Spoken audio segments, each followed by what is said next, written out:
Olá, sejam muito bem-vindos ao Multi Entrevistas. Aqui neste espaço a gente conversa com lideranças, gestores e empreendedores que fazem a diferença. E no programa de hoje vamos conversar com Deise Maranata, primeira-dama de Guaíba. Deise, obrigado pela vinda.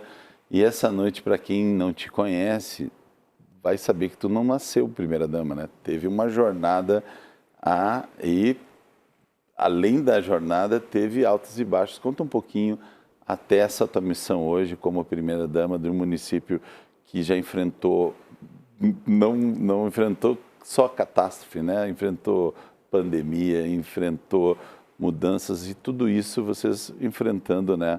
Atendendo pessoas e muita gente não sabe como é que é o trabalho de uma primeira-dama, né? Muitas vezes aparece só o fim, só a vitrine, os bastidores quase ninguém sabe. Conta um pouquinho dos bastidores aí.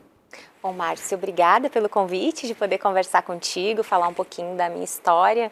Bom, eu sou natural de Camaquã, né? Não sou natural de Guaíba. Guaíba é minha cidade do coração.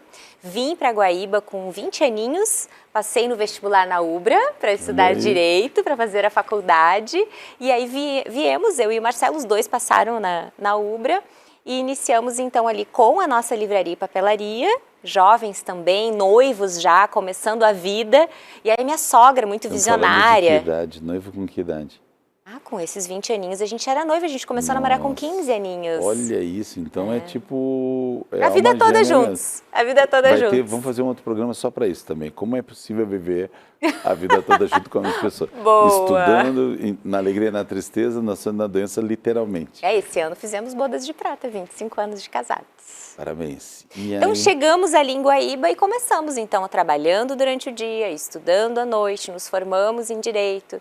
Né? O Marcelo já começou o envolvimento com Cindy Loja, CDL, né? Já veio depois o convite para ser candidato a vice-prefeito e eu fui para a advocacia. A gente sempre manteve a loja, sempre nos dividimos para administrar a loja e eu fui para a advocacia, tive escritório em Guaíba, Camaquã, viajei acho que uns 11 anos, né, para Camaquã, até chegar então na eleição do Marcelo em 2020. Uma pausa, você falou 11 anos como se fosse 11 dias, 11 meses. 11 anos 11 anos viajando toda semana, né, para o escritório lá em Camaquã com a minha colega, minha irmã do coração, a doutora Sheila. Ela continua com o escritório, está voando lá com a equipe. Mas com a eleição do Marcelo, eu decidi... Que diga de passagem, competiu 5 vezes. Isso 5 vezes, também exatamente. Não foi na primeira. É legal o resumo, porque o resumo parece o glamour, mas... Como que foram as perdas? 5 tentativas. Bom, sendo muito sincera contigo, nessa de 2020 eu disse para ele, é a última vez, tá? Por favor, essa é a última vez. Porque quando ele foi vice-prefeito, nasceu a Marjorie, a do meio. A gente já tinha a Marcele, que hoje é aluna da UBRA, né? Cursa medicina aqui com vocês. E nasceu a Marjorie. Então, não me envolvi tanto, estava com 2 meninas pequenas. Ele foi vice-prefeito.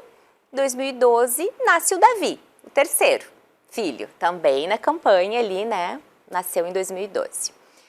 E seguimos então, né, com a trajetória política, só que realmente é isso, né, Márcio? As crianças sofrem também, né? Todo mundo sofre com a perda do pai. Por mais que ele soubesse que era uma construção, a gente sabia que era uma construção, que é algo que tu vai, né, conquistando, aumentando a votação, se tornando mais conhecido, mostrando o teu trabalho. Sempre há um sofrimento, porque tu não vai entrar para uma disputa, mesmo sabendo que é muito difícil, tu sempre tem uma esperança, né? Vai que é da vontade de Deus que seja dessa vez, né? Então a gente sempre tem essa esperança. E as crianças pequenas, a gente teve algumas disputas assim muito acirradas, né? Com uma política suja, de fofoca, de mentiras, inventando coisas. Então as crianças sofreram. Por isso que todo mundo já estava dizendo para ele assim, pai, é a última vez, tá? Aí 2020 agora é a última vez, é a 5ª eleição. Se não for para ser, é porque não é para ser. Né? E eu conto que eu fiz uma oração, né, e disse isso para Deus, né? Eu disse, ai Senhor, por favor, se isso é da tua vontade, que seja dessa vez. Estamos cansados, a gente não gosta de ver também ele sendo derrotado. E eu disse, se for dessa vez, eu vou entender que é para eu estar do lado dele e eu vou ajudar. Vou montar o gabinete da primeira-dama e vou ser uma primeira-dama atuante. E aí deu certo, né? Então eu tive que cumprir, né, o que eu tinha prometido. Exatamente. E comecei a me envolver, então, e organizar o gabinete da primeira-dama, que não existia no município. Não sabia? Não existia ainda, não tinha um gabinete montado, com sala, com atendimento ao público. E aí eu montei, comecei a me envolver e me apaixonei. E o que faz um gabinete de primeira-dama? Para a pessoa que está em casa, né, e talvez no seu município ainda não tenha, ou tenha, talvez não funcione como funciona lá. Explica um pouquinho como é que é, qual é a missão. O gabinete da primeira-dama é um trabalho voluntário, né? É uma função pública, não é um cargo público. Sem remuneração. Sem remuneração. Eu converso muito com as outras primeiras-damas, porque hoje também coordeno o Fórum das Primeiras-Damas da Grampal. Na verdade, a gente criou ele. A Grampal, que é um órgão que é a Associação dos Municípios da Região Metropolitana, né? Logo que a gente assumiu em 2021, as primeiras-damas, os prefeitos se reuniam nessas assembleias todos os meses, e eu, super empolgada, sem saber como organizar um gabinete da primeira-dama, né? Nunca tinha sido primeira-dama, com esses mesmos questionamentos, né, Márcio? Tá, mas e como é que eu faço? Por onde eu começo? E um dia eu questionei o Marcelo, tá, mas e quando é que eu vou conhecer as outras primeiras-damas? Quando é que eu vou poder trocar com elas, aprender, trocar experiência, falar sobre projetos? E ele, não tem. Cadê a minha matilha? Daí não tem os outros lobos ali. Aí ele levou, então, a ideia de criarmos na Grampal, tem vários fóruns, né? Da cultura, da ciência social, da inovação. E aí foi criado, então, o Fórum das Primeiras-Damas. Aí tinha a tua tribo. Agora aí sim, agora vamos nos reunir, né? Vamos nos reunir e trocar experiências. E lá em Guaíba, então, aí pela reforma administrativa, pelo projeto de lei, debaixo do guarda-chuva do gabinete ficou a Coordenadoria da Mulher, que antes era da assistência social, e os projetos sociais. E ali foi um start, então, para eu começar a trabalhar com políticas para as mulheres, cuidado das mulheres e os projetos sociais, que já era algo, né, de trabalho voluntário. A gente faz isso a vida toda, na igreja também, sempre trabalhamos com crianças e adolescentes na nossa igreja. Mas uma coisa é tu ser uma advogada bem-sucedida, ter uma remuneração, né, de acordo com o teu desempenho, e outra coisa é tu abrir mão disso para trabalhar mais horas numa coisa que não tem remuneração e o retorno é social. Isso é uma decisão, né, que muitos políticos entendem e estão fazendo isso. Teve sentado aqui o prefeito de Carazinho, o prefeito de Portão, né, o próprio prefeito de Guaíba, Maranata. Então, a gente percebe na política que dá certo aquelas pessoas que realmente entendem a dedicação, primeiro, como tu falou, deixando os filhos em casa para passar horas à noite indo em eventos e muitas vezes vendo os filhos muito pouco. Mas depois que ganha, aí sim o trabalho é dobrado, né? E no teu caso, tu teve que abrir, né, mão das horas de trabalho e deixando a sócia lá e se dedicando para isso. Como que é o dia a dia? Que hora acorda uma primeira-dama? Como é que funciona isso? A primeira-dama acorda às 6h30, 7 horas vai para a academia, das 7 às 8, chega em casa, se arruma e segue a rotina de trabalho, né? Hoje eu trabalho na Assembleia Legislativa, né? Estou ali na bancada do Podemos, porque foi uma função também que veio ao longo dessa trajetória como primeira-dama. Veio a questão do convite de ser a presidente estadual do Podemos Mulher, organizar os grupos de mulheres no estado. Podemos é um partido jovem, então a gente trabalha, passa então grande parte do tempo aqui durante o dia, volta de tardezinha para Guaíba e inicia as agendas então como primeira-dama. Aí a gente atende algumas pessoas da tardinha na prefeitura. E assim, a gente tem que, às vezes, almoçar com alguém para poder aproveitar o almoço, ou tomar café da manhã com alguém. À tardinha e noite, geralmente, tem eventos, né? Tem eventos no município que a gente participa como primeira-dama, ou às vezes representando o prefeito porque ele não pode estar, ou a vice-prefeita também está em outro. A gente tem essa parceria de se dividir também nas funções. Então, tu havias me falado, né, sobre o que faz a primeira-dama. Eu acho que a primeira coisa, a primeira-dama tem que fazer e trazer para o seu gabinete atividades que ela se identifique. Tem primeiras-damas que não gostam de projetos sociais. Tem primeira-dama que é empreendedora, gosta de trabalhar mais com as empreendedoras, com as artesãs, motivando, levando capacitação. Outras primeiras-damas gostam da causa animal, são veterinárias, gostam da causa animal, vão trazer projetos da causa animal. Então, isso que a gente sempre conversa no nosso fórum, para que não seja, como é um trabalho voluntário, né, Márcio? Tem que ser prazeroso, tem que ser gostoso, né? Tem que curtir aquele momento, né? É que nem quando faz um mutirão numa escola, o pessoal terminou o dia pintando aquela escola e quer seguir pintando os contornos da calçada da frente, né? Porque quando tu te doa a tua energia que, entre aspas, está sendo gasta, né, com uma causa, parece que volta mais, né? Volta. Tu fica mais... A gente fica mais feliz do que a pessoa que recebeu aquela ajuda. Mas tem que fazer sentido para ti. Tem que ser algo que tu te identifique, que tu goste. Então, a gente sempre fala isso, assim, com as novatas, que a gente chama, né, as primeiras damas, agora de primeiro mandato, porque agora eu já sou veterana, né, segundo mandato. Então, as veteranas sempre dizem isso para elas, porque é sempre assim, né, o início, assim, como que eu faço, como que eu organizo, como que eu começo? Exato, e tu não precisa ser primeira dama para ter essa experiência de doação, projetos sociais. Tu já fazia antes numa igreja, tu só estendeu isso em outro patamar, né? Exatamente. A gente vai continuar falando disso, só temos que fazer um rápido break. Não saia daí, já voltamos.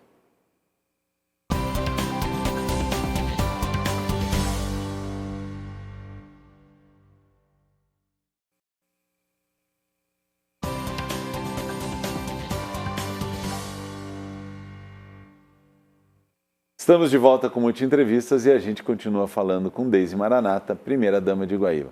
Deise, estava contando, né, e clareando coisas que eu não sabia. Isso que meu pai e minha mãe foram a vida inteira de loja e minha mãe de papelaria. Então, essa parte que tu falou da papelaria eu consigo visualizar bem claro, porque o pai e a mãe tiveram papelaria a vida toda, né?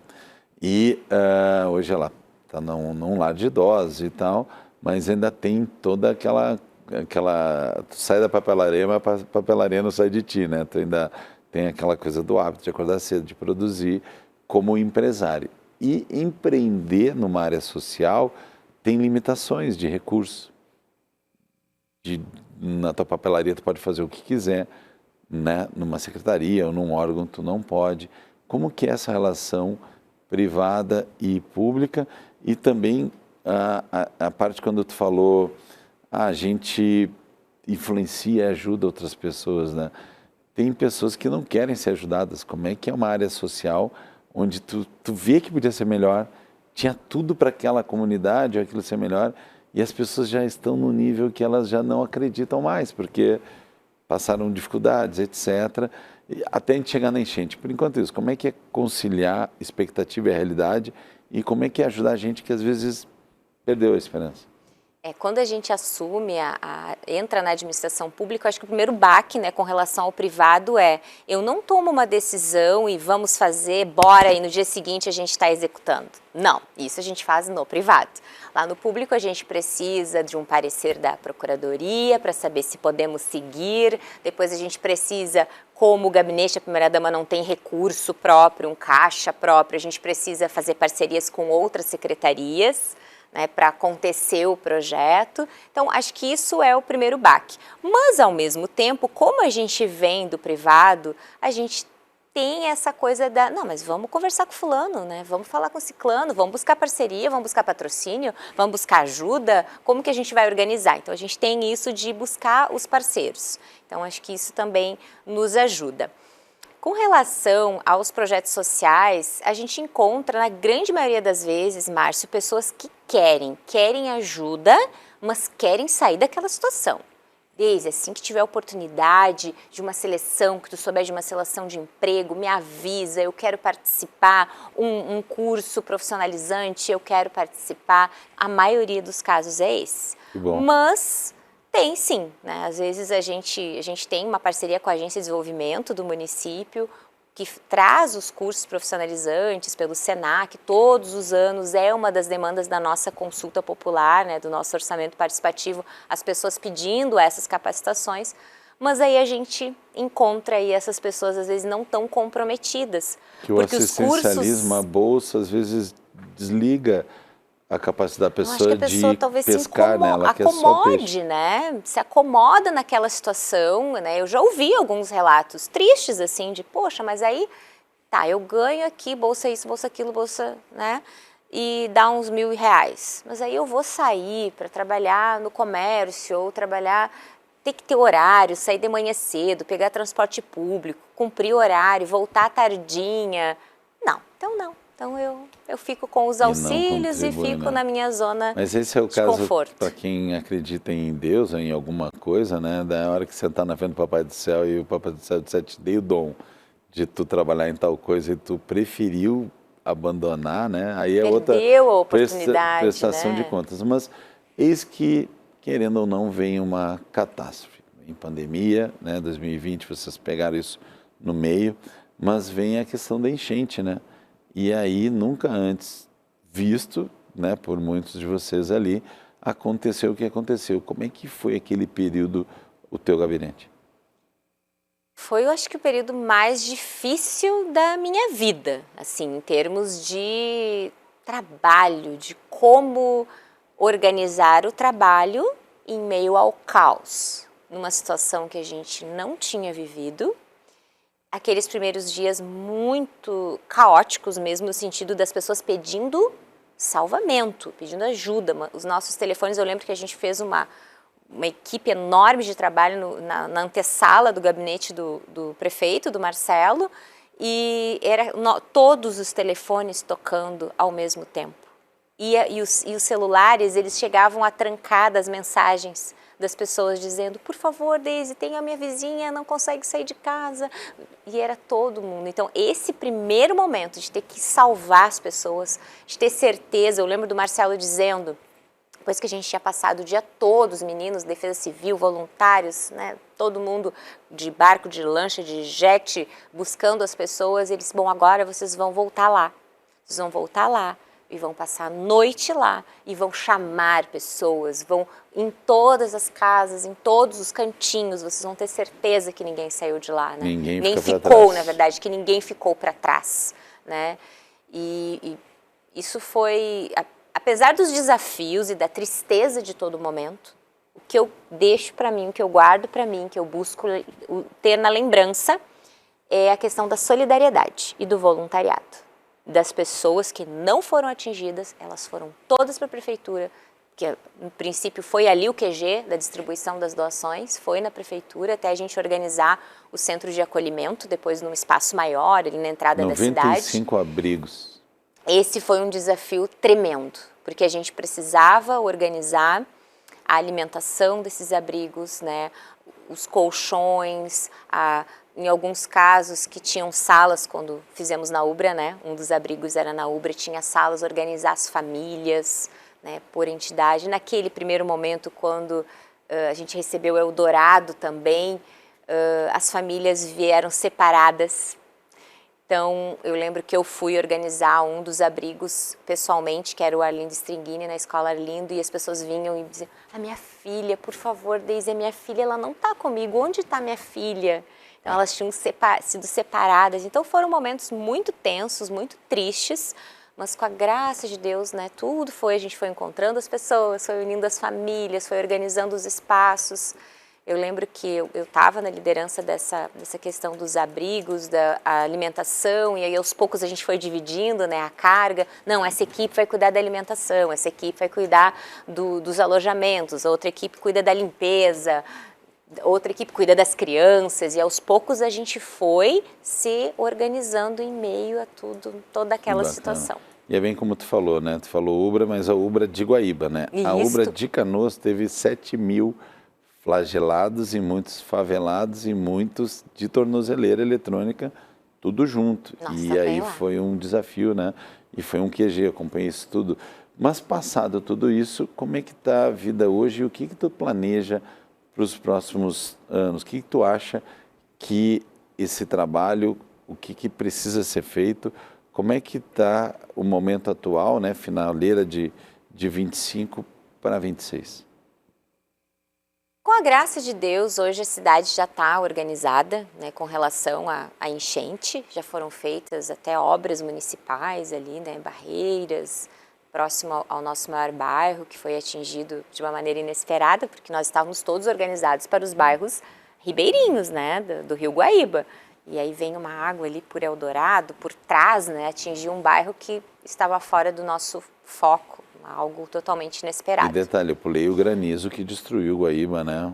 Teve a microexplosão, a pandemia, microexplosão, enchentes de setembro e de novembro de 23, calamidade de 24, vendaval no interior, granizo também. Eu vou te dizer que eu comentei com o prefeito que o colete dele sempre fica na cadeira, né? Sim, Investe sempre a qualquer no gabinete. momento, pode ir de terninho um dia e voltar de colete de noite, porque Guaíba eu tenho um carinho especial, porque eu sou do outro lado, literalmente, né? Eu fico em Itapuã e a gente enxerga, né? Da Barra do Ribeiro, a Guaíba, Sim, sim. da minha terra, eu enxergo as chaminés da CMPC, que são meus clientes também, então gosto de lá, a gente tem a oportunidade de ver o pôr do sol ao contrário, né? O nascer do sol, mas o que vai ser Guaíba daqui a pouco? O que vai acontecer? As perspectivas são lindas, né? São maravilhosas. Receber também todo o investimento da Aeromote, né? Também Pois é algo encantador. Explica para quem não sabe o que é a Aeromote. A Aeromote, então, vai ser uma empresa que está se instalando, já teve o lançamento da pedra fundamental da nossa cidade, onde eu pude ser surpreendida com a apresentação de todo o complexo que será construído. Não vai ser apenas a fabricação dos aviões, das aeronaves. Vai ter um museu a céu aberto, contando a história da aviação, aberto ao público para que as famílias possam conhecer. Foi também ventilado a possibilidade de levar uma escola de aviação para formar jovens dessa área. Então vai ser um grande complexo, um investimento bilionário, né, na nossa região, que vai trazer emprego, geração de renda, cultura, lazer, é algo surpreendente. A CMPC já é uma empresa que é muito parceira do município, também teve o lançamento do Instituto CMPC, que vai cuidar de crianças e adolescentes, com aulas de dança, de teatro, de música, também um espaço novo que está sendo criado no município. Nós temos a revitalização da nossa orla também, que foi aprovado o financiamento do Banco Chinês também recentemente, muitos milhões serão investidos para revitalizar toda a nossa orla.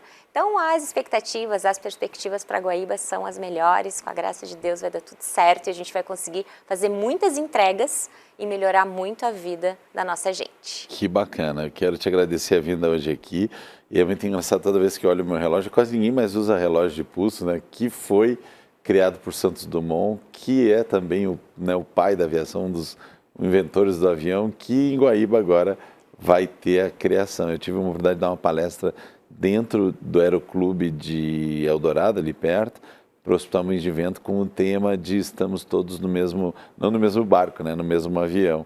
E isso é muito bacana porque quantas gerações vão conhecer história de aviação ou vai poder trabalhar lá numa coisa que foi um brasileiro, né, que eu vejo toda vez no punho eu lembro disso. Obrigado por dar essa aula aqui, né? Não só do que faz uma primeira-dama, mas também de acreditar num propósito, dedicar tempo e transformar a realidade e a vida de muita gente. Obrigadão, Deise. O Multi Entrevistas fica por aqui hoje. Se você acha que esse conteúdo serve para mais pessoas, compartilha e até o próximo programa. Gratidão!